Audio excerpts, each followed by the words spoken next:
I really felt that we were providing support and care to humanity around the world because it's the right thing to do. And that made me feel proud no matter who was president. And now I don't know what to do. And I have cried every day. I think that that's normal. I have a 15-month-old at home, and I'm looking at him and thinking, well, what's this country that we're now living in? We're doing work for the American public. We're here for safety. And we're patriots. We love our country. That's why we're taking these jobs that don't pay us in the private sector. I'm an accountant. I could get a private sector job tomorrow, but I care about this country and I want to be here. All of our networks have been dismantled. You know, there's no jobs for us here in DC. I don't know if there are jobs for us, period. A lot of people's professional lives have just been completely ruined. And I want to know how the senators are going to support us. How are they going to give us resources? How are they going to make sure that people's families are taken care of? We're just witnessing the entire industry is going down. And what are the senators going to do about it? To be honest, our entire industry is imploding because they are demolishing USAID and the wood chipper. A lot of the work that we did at USAID promotes soft power, promotes our image around the world for America. And if you don't invest in this, then you will pay a lot more in defense, and it puts everybody at risk. Today I responded to the email that we received as federal employees. Yes, federal workers are in tears. Before we even go into that, Joy Behar falsely claimed on The View today that Elon Musk supported apartheid in South Africa. Meghan Markle said this out. If Elon Musk sues The View, I will join DOGE. She actually said something linking to a lawsuit. I don't know if you've seen that. Take a look at this. That now I'm getting some flack because I said that Musk was pro-apartheid. I don't really know for sure if he was. He grew up at that time when apartheid was in full bloom before the great Nelson Mandela fixed that. He was around at that time, but maybe he was, maybe he wasn't. He might have been a young guy, too. Might have been. So don't be suing me, okay, Elon?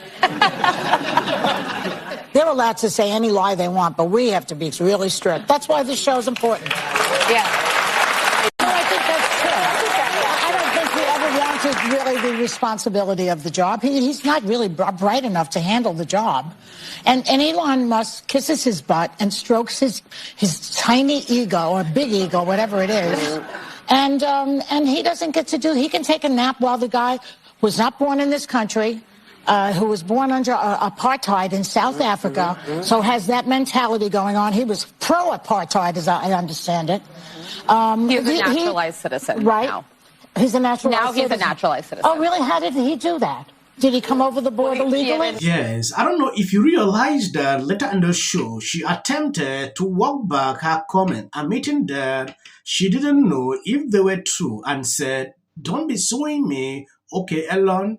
She realized it was a lie, struggling now to backtrack, though a lot of people are calling Elon Musk to sue her. In another clip you saw, Elon Musk has turned Joy Behar into an anti-immigrant activist. That is just the truth. The guy was not born in this country. What's that? So they are now advocating. It is crazy sometimes. Now going to this federal worker, these people are insane. I don't know. I'm going to show you the complete video. When you take a look at this lady is ranting, comparing what Elon Musk is doing to North Korea. Federal worker compares answering Elon Musk's email to living in North Korea. It felt like such a glimpse into the reality that they are trying to create it, and it was terrifying just to reply that email. DOGE did not exist 2 years ago. 19-year-olds were not raiding the Treasury 2 years ago. People who have no idea with medical background have not been hauling in and creating kangaroo courts for scientists to dismiss them 2 years ago. That started happening now. Elon Musk is not a scientist. He is not an engineer. He is a billionaire con man with a lot of money. He does not have this kind of good background. Today I responded to the email that we received as federal employees asking us to report 5 things that we accomplished last week. I'm not worried about my 5 things. I have plenty of things to report. I did plenty of work last week. But the feeling of just like absolute existential dread that I felt typing out a response to that email is something that I wish I could convey to everyone, because it felt like such a glimpse into the reality that they are trying to create. And it was terrifying. It felt like, you will do what I say or else. The email that we received did not say that failure to respond would be taken as a resignation, but the post on X did say that. And leadership at my agency is pretty much like, the email's authentic, but we don't know if the threat is or is not. We are going to respond, but kind of left it up to each of us to decide what to do.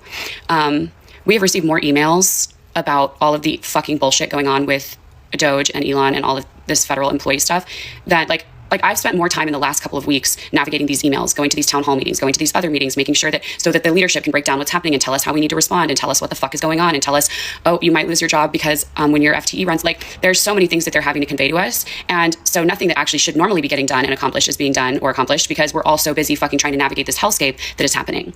That is waste. That and the fact that the studies we work on, if we are worried that they might be considered, something that will lose funding, what's the point in working on it now? And has the last year, 2, 3 years of work we've done on it been for naught? Like, that's wasteful.